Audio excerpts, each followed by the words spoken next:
Test. Can you hear me? That question always kind of makes me laugh because if you can't hear me, how can you answer my question? Good evening. As you can see, I am not Tim. He mentioned last week that I would be speaking.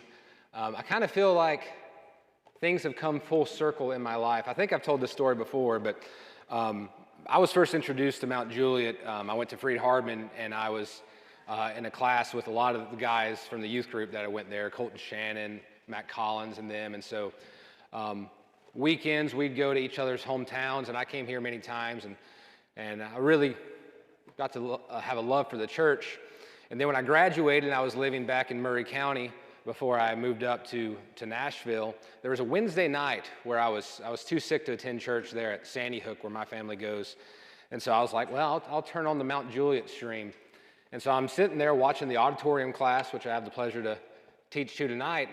And this guy is up there teaching, and I can't help but describe him as a redneck. I mean, he's got like the thickest Southern accent, much more thick than mine, I think. But man, he really knows his stuff, and come to find out it's Tim. You know, I'm up here many years later, and he's teaching our class. I was like, I know you. You're the Southern guy that was teaching on the Wednesday night class back in 2012. That was kind of my first introduction to Tim Martin, is streaming that class kind of randomly, and I was like, this is an interesting fellow. And little did I know, I mean, Tim's a really interesting fellow, as you all know. So to that end, I am not Tim. Tim initially reached out to ask if I'd be willing to teach tonight, and I told him yes, but he had said, you know, teach on a topic of your choice, which is another way of saying, don't teach what I'm teaching on. I don't want you going over the text of 1 Kings. He's reserving that for himself. But that's fair enough. I say that in jest, but I'm not nearly as educated as Tim. I don't have a Bible degree, a PhD, or anything like that. I'm not qualified in any shape, way, or form to stand before you and give you my personal thoughts on this text or really any matter. And for that reason, we're going to do something a bit different tonight. My goal for tonight, for our study tonight, is that we might have a little more discussion, a little more application focus than we're normally used to. And I know this room is not conducive to such a thing. I thought about coming in early and roping off the side aisles, but I know how you people don't like being told where to sit. Growing up in the church taught me that. So out of the kindness of my heart, I've decided to let you spread out, spread your wings, and sit wherever you want. And I ask in return that you reply in kind and kind of participate a little bit. Is everyone good with that? Can I see some nods? All right, those of you who are nodding, that's like a legally binding contract. If you do not speak up, you are lying in the house of the Lord. Okay, so like I said, the topic is one of my own choosing, but I didn't want to do something completely random. So trying to keep with the continuity and the theme of Kings, I was thinking about it, and 2 weeks ago, Tim ended class with a quote that I wrote down. I thought it was particularly interesting. We were talking about Solomon, and Tim said, the divided kingdom is Solomon's fault. The end of all of this is Solomon's fault. And when we think about asking God for wisdom, and he grants it to us, it's up to us to implement and maintain wise choices, informed, wise choices. I believe that Solomon's story teaches us that wisdom alone only goes so far. So we're going to do something that I don't normally do. We're going to jump around in Scripture a little bit tonight.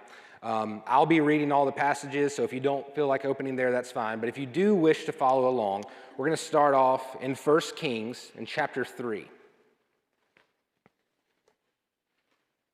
In 1 Kings chapter 3, verses 10 through 15, we read God's response to Solomon's request for wisdom. In verse 10, the Lord was pleased that Solomon had asked for this. So God said to him, since you have asked for this, and not for long life or wealth for yourself, nor have asked for the death of your enemies, but for discernment in administering justice, I will do what you have asked. I will give you a wise and discerning heart, so that there will never have been anyone like you, nor will there ever be. Moreover, I will give you what you have not asked for, both wealth and honor, so that in your lifetime you will have no equal among kings. And if you walk in obedience to me and keep my decrees and commands as David your father did, I will give you a long life." Then Solomon awoke, and he realized it had been a dream. How does one go from this, from being the wisest man on earth, with no equal, blessed by the Father in heaven, to being the reason that the kingdom of Israel divided? Tonight I want to talk about Solomon's demise and what we can do to make sure we don't follow a similar path. All right, so now let's turn to Deuteronomy 17. Deuteronomy 17. When we get to the book of Deuteronomy, what is the status of the Israelite nation? Where are they when Deuteronomy takes place? And I'll give you a hint. They've just completed 40 years of wandering.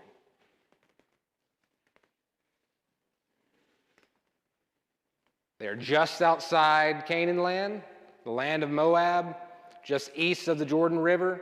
They've completed their wandering in the wilderness of 40 years, like I've mentioned. They have reached their destination. They are getting ready to go into the promised land.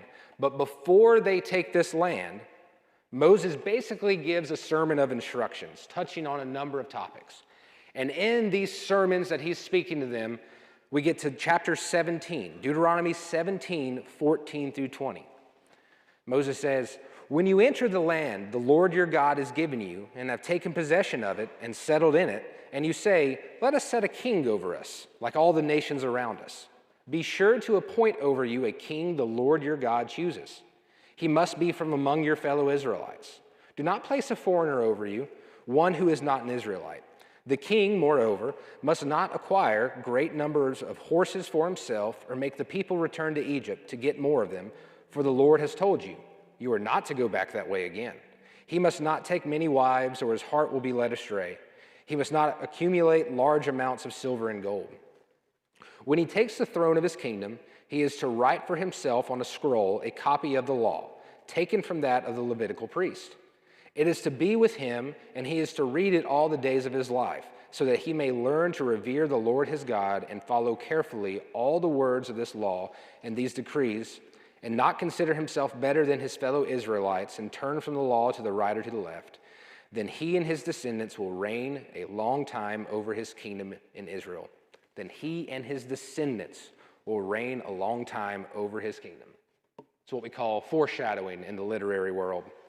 So up to this point, what has been the leadership structure of the Israelites? Who's been in charge? Moses, right? They are a theocracy, they are led by God, but Moses is their human leader. And then Moses' brother, high priest, is helping out. And then eventually we see that it's just a bit too much for one person to handle, right? So what do?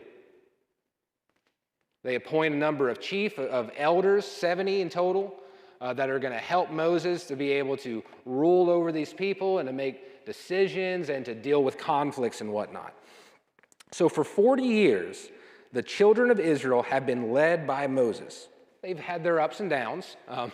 That's pretty evident. But things have gone decent enough that they are now on the precipice of fulfilling the promise made to Abraham those many years ago.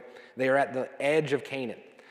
But God, in his infinite wisdom, knows that the Israelites won't be satisfied moving forward, right? They went up and down with being satisfied with Moses. Why'd you lead us out of Egypt, right? Well, we should go back. At least we weren't starving there. They're not going to be completely satisfied with Joshua. Joshua does a pretty good job, arguably better than Moses. But then after Joshua, we get into the time of judges and unrest and poor leadership. God in his wisdom knows that they eventually and foolishly will call out for a king. So preemptively, God gets ahead of things and sets the expectations, the requirements for a king.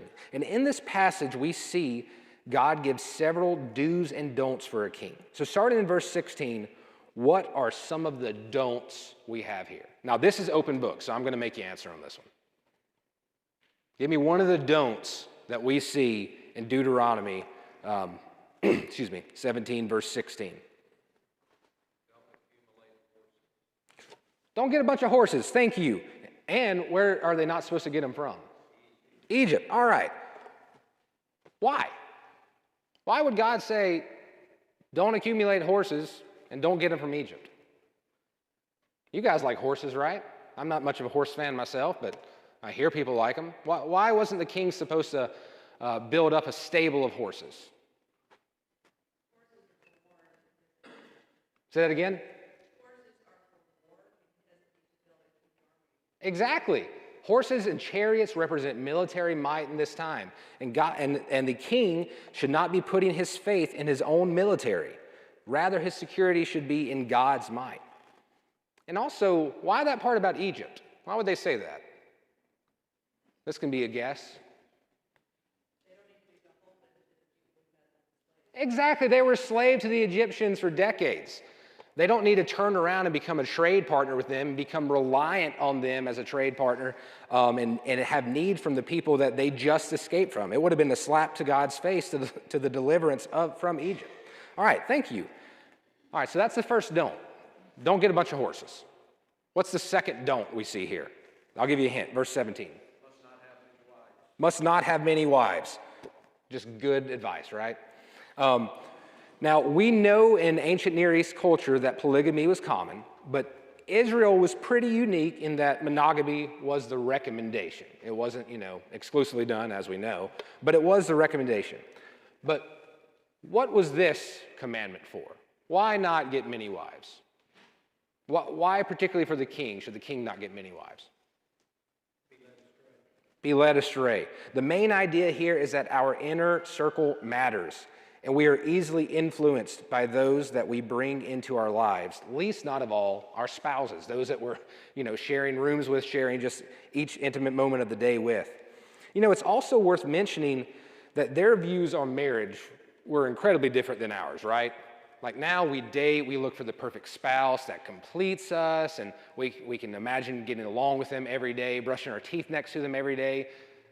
That was not what marriages were built on in the past, especially diplomatic marriages, where a marriage was a unity between two different countries. So when you're talking about the king, their marriages would have been strategic. Their marriages would have been in uniting with, the purpose of those marriages would be to unite and bring unity and peace between countries.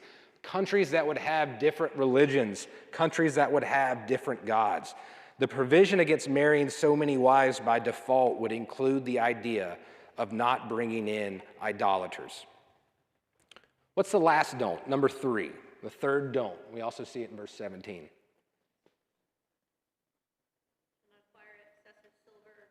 Don't accumulate large amounts of silver and gold. Why on this one? I'm not going to make you answer because you were nice enough to answer in the first place. Someone else. Why shouldn't the king hoard up excessive amounts of wealth? Exactly. The accumulation of wealth can and often does lead to pride, feelings of self-importance, and accomplishment, a departure from the trust in God's blessing. Too much wealth can cause you to lose focus on what's truly important. And then briefly, not only do we see those don'ts that we're going to come back to in a little bit, but we see a couple of do's starting in verse 18. What are the commands, what are the do's that the king's supposed to follow? One would give you like a hand cramp pretty bad. Write a copy of the law. Why is that, Alan? So he will be reminded of what you're supposed to do. Yeah. This one's crazy to me. When my freshman year of college, I got in a little bit of trouble. I don't think it was that big of a deal. I just missed a meeting.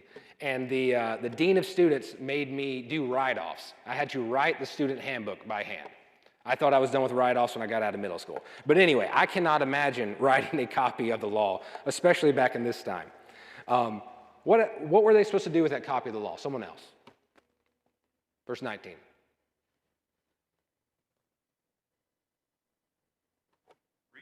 Read it, thank you. Read it all the days of his life. And then I'll even answer the last one, the last do that I have here. Not consider himself better than his fellow Israelites. These were commands that God gave to the Israelites hundreds of years before they'd have a king. It was God's way of proactively protecting the Israelites from themselves. What does this teach us about God's understanding of the human weakness?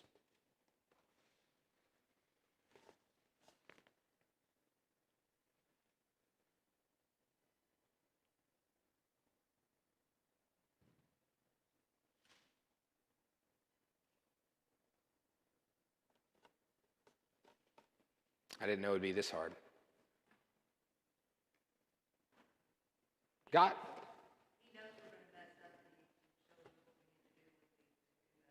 Exactly. He knows that we're going to mess up, and then he gives us rules to follow to kind of keep us on the path away from messing up.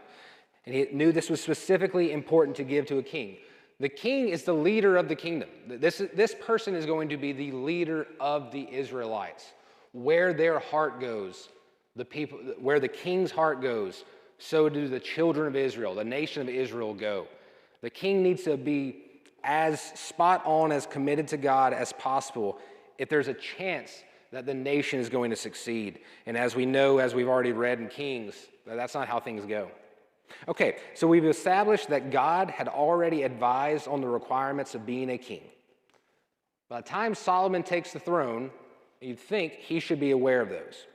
But those instructions were not the sole instructions that Solomon received. If we flip over to 1 Kings chapter 2.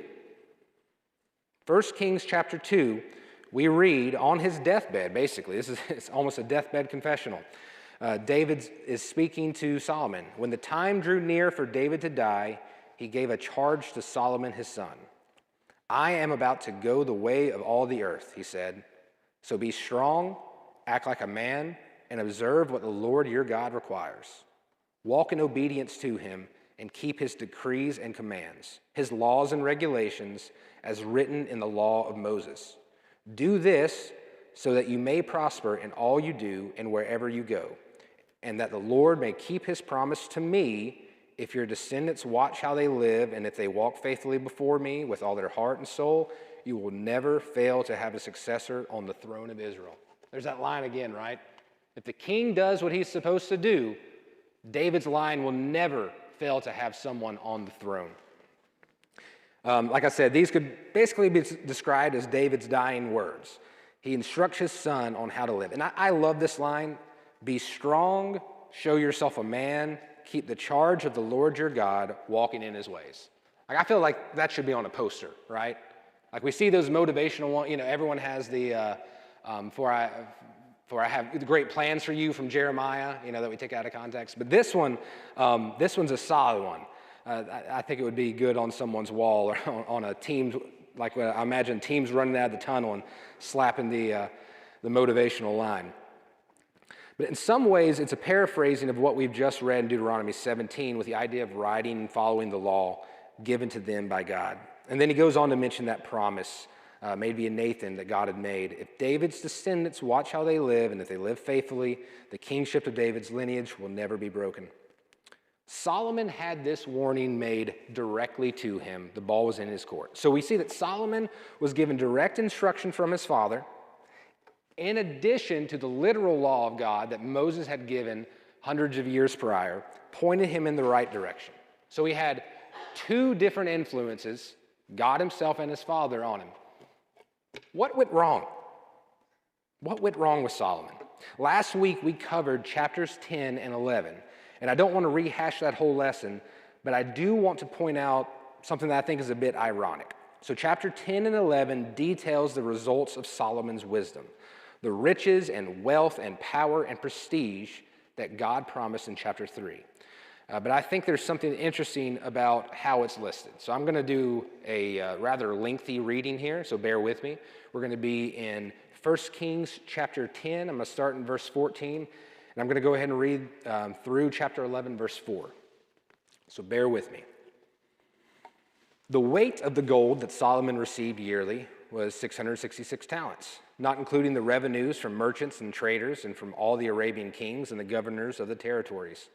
King Solomon made 200 large shields of hammered gold. 600 shekels of gold went into each shield. He also made 300 small shields of hammered gold, with 3 minas of gold in each shield. The king put them in the palace of the forest of Lebanon.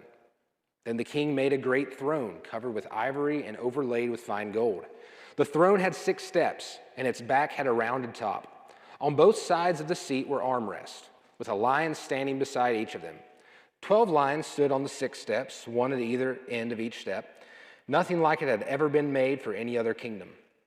All King Solomon's goblets were gold, and all the household articles in the palace of the forest of Lebanon were pure gold. Nothing was made of silver because silver was considered of little value in Solomon's days. The king had a fleet of trading ships at sea along with the ships of Hiram. Once every 3 years it returned, carrying gold, silver and ivory, and apes and baboons. King Solomon was greater in riches and wisdom than all the other kings of the earth. The whole world sought audience with Solomon to hear the wisdom God had put in his heart. Year after year, everyone who came brought a gift, articles of silver and gold, robes, weapons and spices, and horses and mules. Solomon accumulated chariots and horses. He had 1,400 chariots and 12,000 horses, which he kept in the chariot cities and also with him in Jerusalem. The king made silver as common in Jerusalem as stones, and cedar as plentiful as sycamore fig trees in the foothills. Solomon's horses were imported from Egypt and from Kue. The royal merchants purchased them from Kue at the current price. They imported a chariot from Egypt for 600 shekels of silver and a horse for 150. They also exported them to all the kings of the Hittites and the Arameans. King Solomon, however, loved many foreign women besides Pharaoh's daughters, Moabites, Ammonites, Edomites, Sidonians, and Hittites. They were from nations about which the Lord had told the Israelites, "You must not intermarry with them, because they will surely turn your hearts after their gods." Nevertheless, Solomon held fast to them in love. He had 700 wives of royal birth and 300 concubines, and his wives led him astray. As Solomon grew old, his wives turned his heart after other gods, and his heart was not fully devoted to the Lord his God, as the heart of David his father had been. He followed Ashtaroth, the goddess of the Sidonians, and Molech, the detestable god of the Ammonites. So Solomon did evil in the eyes of the Lord. He did not follow the Lord completely, as David his father had done. Anyone notice anything particularly jump out at you in the context that we've been talking about? Any of those items sound familiar? Let's go back to our don'ts and our do's from Deuteronomy 17. What was that first don't? Don't get a bunch of horses, right? What did we read here in 1 Kings 10:26?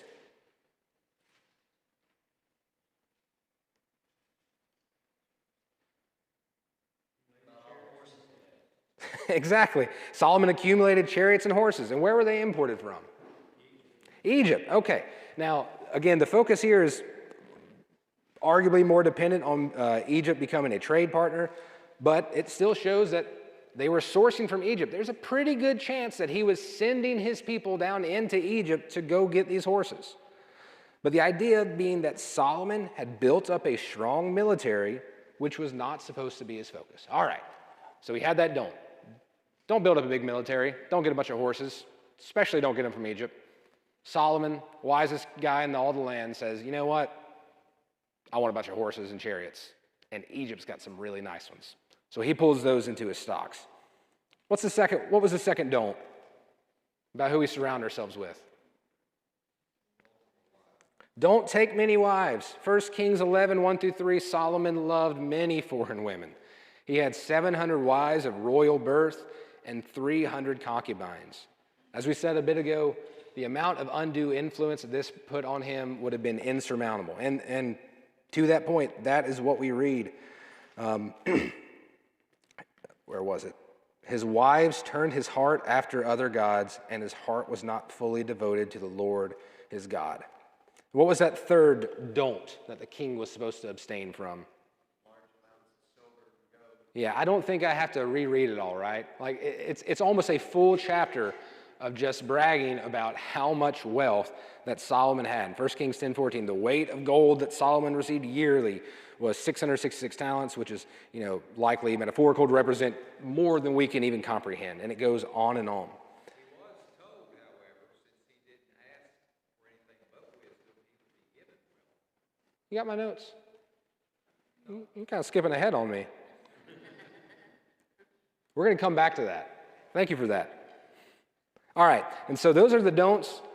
Well, he's also told to do a bunch of do's, and I don't recall seeing any of those do's in this list that's talking about the glory, especially 1 Kings 10 is really bragging on him, right? Now, 11 is downhill. It's like Solomon fell away. But 1 Kings 10 is supposed to be a highlight reel, saying this is how great Solomon made the kingdom of Israel. But it doesn't say he wrote a copy of the law. It doesn't say that he read that copy of the law daily. And I don't get much indication that he was particularly humble. These were all pretty much summed up, I believe, in verse 9 of chapter 11. The Lord became angry with Solomon because his heart had turned away from the Lord, the God of Israel, who had appeared to him twice. Solomon systematically disobeyed all the explicit commands that the king of Israel was supposed to follow. I did not cherry pick those. That's Deuteronomy 17. I didn't just find the 3 that he was guilty of. Those were the commandments that God gave the king. And literally every single one, we have an example where Solomon did not follow those. And you make a good point, and we're going to come back to it. That some of that perhaps wasn't, at least it didn't originally start with Solomon seeking it out. But we do know that Solomon gave into it. And I think the wording in chapter 11, verse 4 is particularly interesting. It says, "And his heart was not fully devoted to the Lord his God, as the heart of David his father had been." The writer doesn't say that Solomon fully abandoned God, that he just forgot about him, that he didn't even consider him a God anymore, right? The expectation doesn't seem to be that Solomon would remain perfect.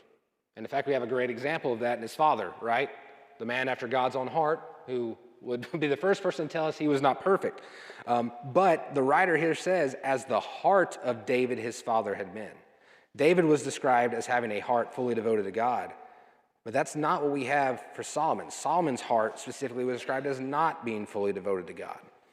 Solomon's divided heart resulted in a divided kingdom.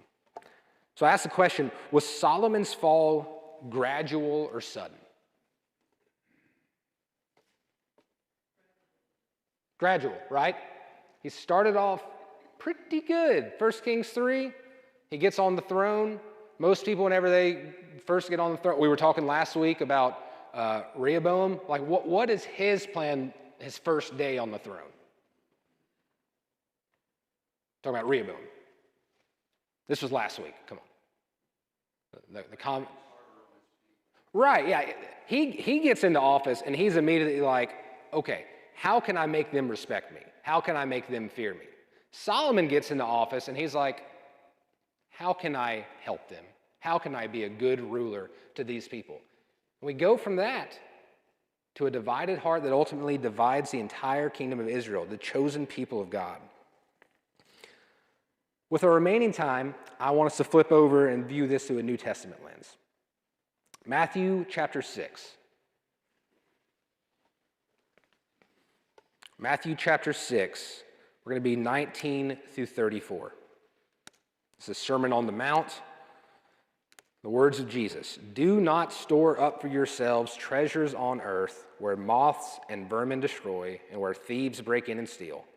But store up for yourselves treasures in heaven, where moths and vermin do not destroy, and where thieves do not break in and steal. For where your treasure is, there your heart will be also. The eye is the lamp of the body. If your eyes are healthy, your whole body will be full of light. But if your eyes are unhealthy, your whole body will be full of darkness. If then the light within you is darkness, how great is that darkness? No one can serve 2 masters.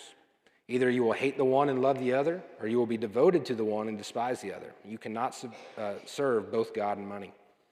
Therefore, I tell you, do not worry about your life, what you will eat or drink, or about your body, what you will wear. Is not life more than food, and the body more than clothes?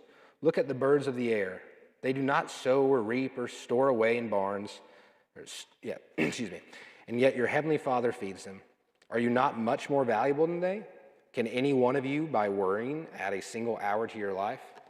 And why do you worry about clothes? See how the flowers of the field grow? They do not labor or spin. Yet I tell you that not even Solomon in all his splendor was dressed like one of these. It's like it just came together that he mentioned Solomon right here. If that is how God clothes the grass of the field, which is here today and tomorrow is thrown into the fire, will he not much more clothe you, you of little faith? So do not worry, saying, what shall we eat, or what shall we drink, or what shall we wear? For the pagans run after all these things, and your heavenly Father knows that you need them. But seek first his kingdom and his righteousness, and all these things will be given to you as well. Therefore, do not worry about tomorrow, for tomorrow will worry about itself. Each day has enough trouble of its own. How does this passage relate to what we just talked about with Solomon and what the king of Israel is supposed to do? What are some of the key ideas that we see here? Is there a parallel between the don'ts of the king and the don'ts of the modern Christian? Don't take too many horses. What did we say that was representative of in that context? Why weren't you supposed to build up a stable of horses and chariots? You were exactly. Don't build up a military, trust in God's might. Our security is in God. We see that, therefore I tell you, do not worry about your life, what you will eat or drink, or about your body, what you will wear. Is not life more than food and the body more than clothes? King wasn't supposed to marry, taking tons of wives, right? We talked about the influence that would have. What does Jesus say here? What's the corollary that Jesus gives here in the Sermon on the Mount?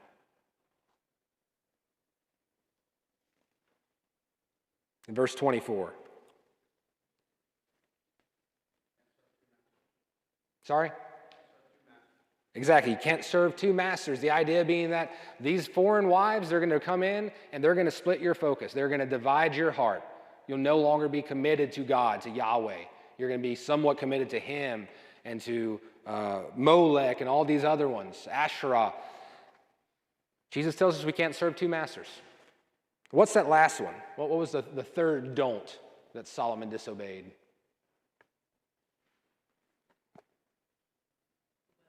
The wealth. Don't build up wealth. What does Jesus say there in verse 19?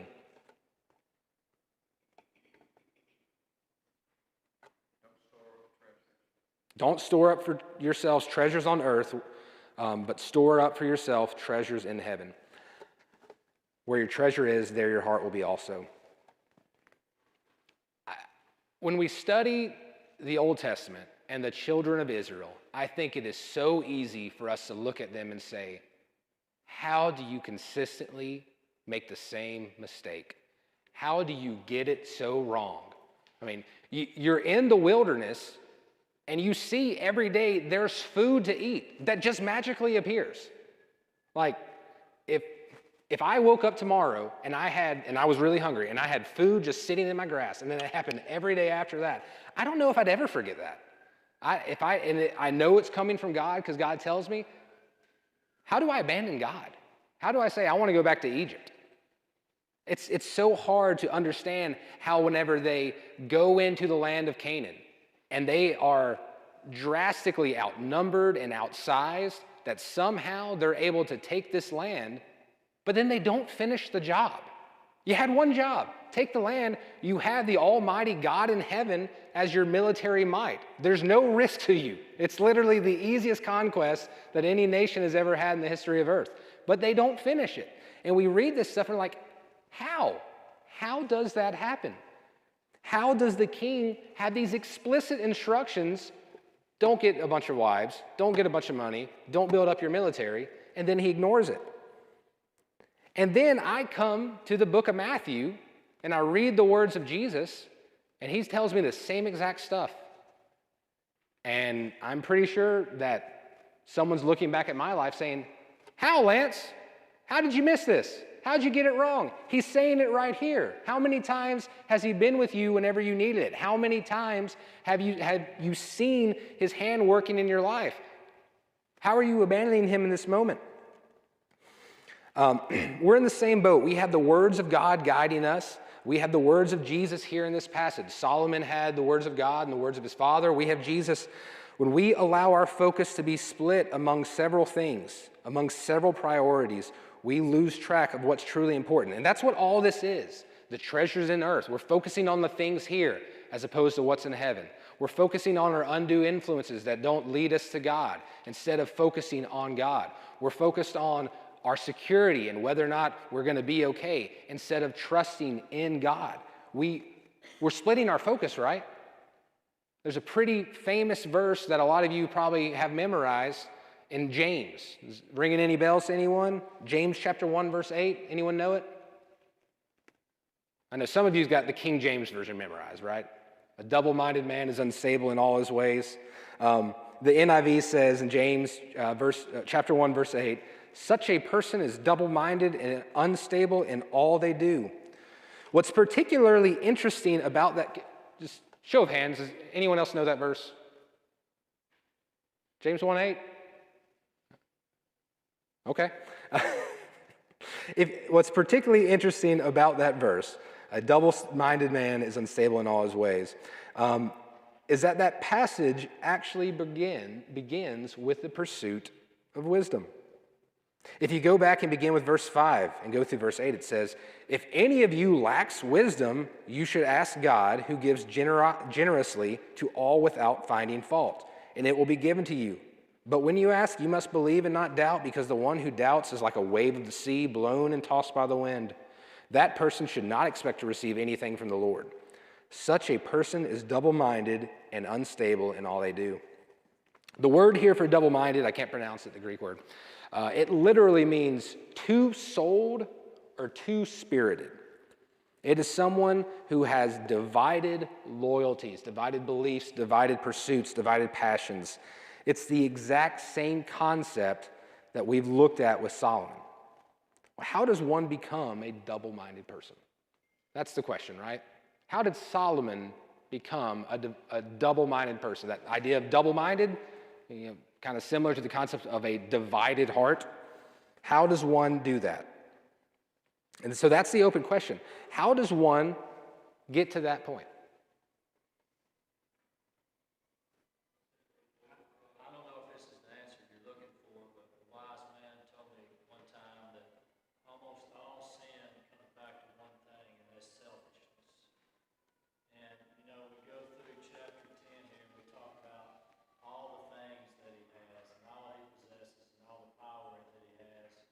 And then we go to chapter 11, and it says, don't marry these women, for this is what will happen. So he marries those women, and that's what happened. And to me, it just comes back to him being selfish. And for those who didn't hear, selfishness. That's what David said. Selfishness. Everything that Solomon had, he still wanted more, and he went to chapter 11. He wanted more wives. He took more wives. I think I heard a comment over here.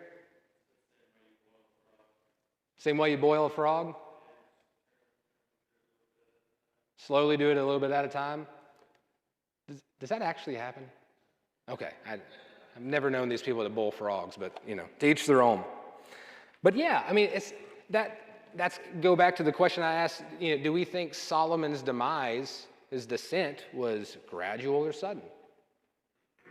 It was gradual. He started off pretty good.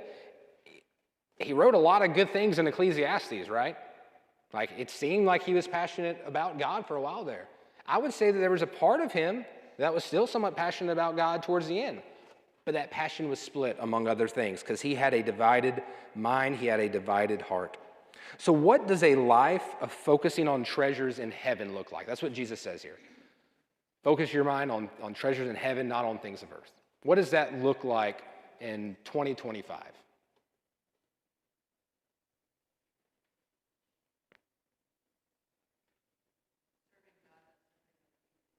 Serving God what? By serving other people, absolutely. And kind of to that thought, like, what are our modern day horses and wives and gold? What are the equivalent of those to us today?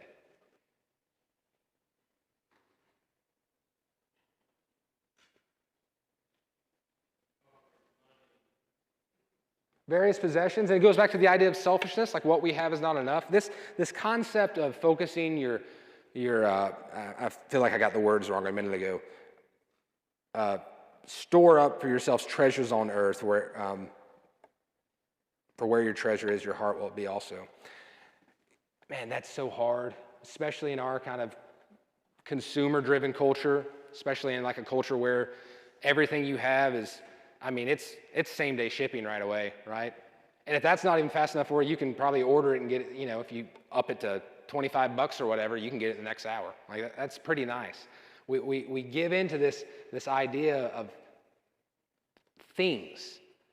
Solomon wanted things. Solomon wanted wealth. He wanted horses. He wanted that security. Now, a few minutes ago, excuse me, you brought up a really good point. God gave Solomon those things. How do we reconcile the idea that God commanded the king not to build great wealth and then proceeded to reward Solomon with great wealth? And then that same God in the flesh this time tells us not to focus on wealth. Help me make sense of that.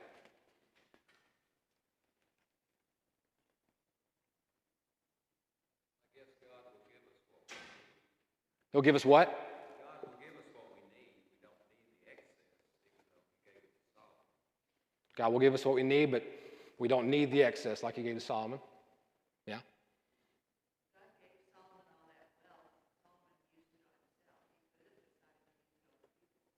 Yeah, absolutely. He could have spread the wealth. And, he did use some of it on God, in fact, right? Built a pretty nice temple. It's this juxtaposition. Don't build up wealth, or your king shouldn't build up wealth. I'm going to give your king wealth. Pursuing wealth is bad. It's really hard to make sense of it. And I think it kind of comes back to the idea of God gives us what we can handle. And it comes back to the concept of having a divided heart. If we can have a heart that is fully set on God, then the benefits of wealth, they're nice to have, but we don't care, right? Like, I get the feeling that early on, before Solomon asked for wealth, if God had taken it away, he'd be like, that's okay, God. My security is with you. Towards the end, I don't think he would have been so big on that idea.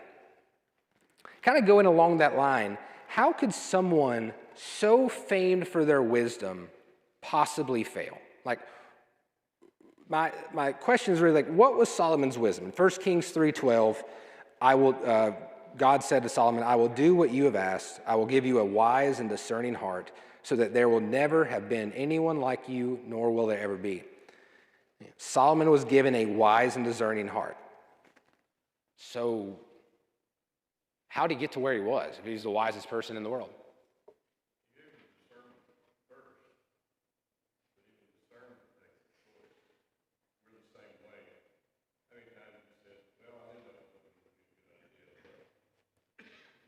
Yeah, how many times have we said, I knew that wouldn't be a good idea, but...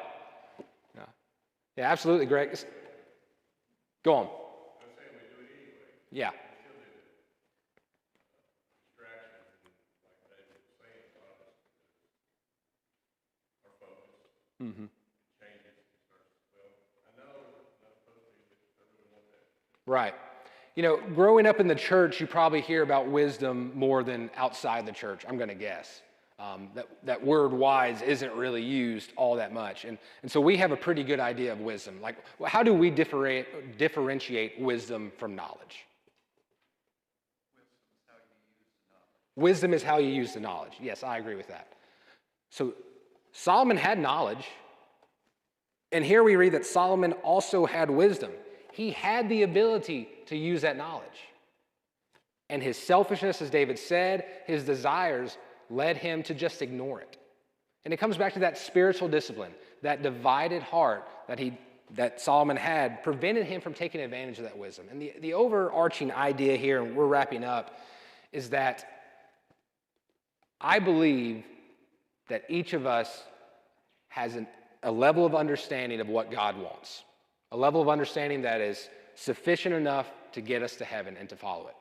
And it's only in, James would say, whenever we are driven away by our own temptations, our own lusts, that we fall away.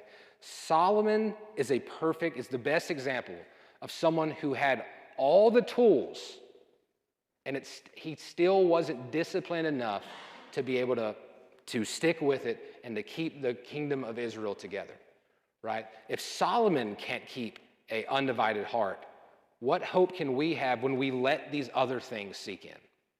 So really, that's my thought for tonight. We have wisdom, and we can, if we want more of it, we can ask God of it. We read that in James. But wisdom alone is not enough to keep our heart focused on God. Wisdom coupled with practice and coupled with discipline is what it takes to make our heart undivided and to not lead to our loss and as we see that the loss of the kingdom, the division of the kingdom there. Before we close, does anyone have any comments, anything they want to add? I did consult Abel, and it said that Solomon's annual gold reserves that came in today's dollars are $1.5 billion, and it's estimated that his wealth was $2 to $3 trillion. 2 to 3 trillion. You think he'd be happy with just maybe a half of it, right? Yeah. Thank you. I appreciate that. All right. Thank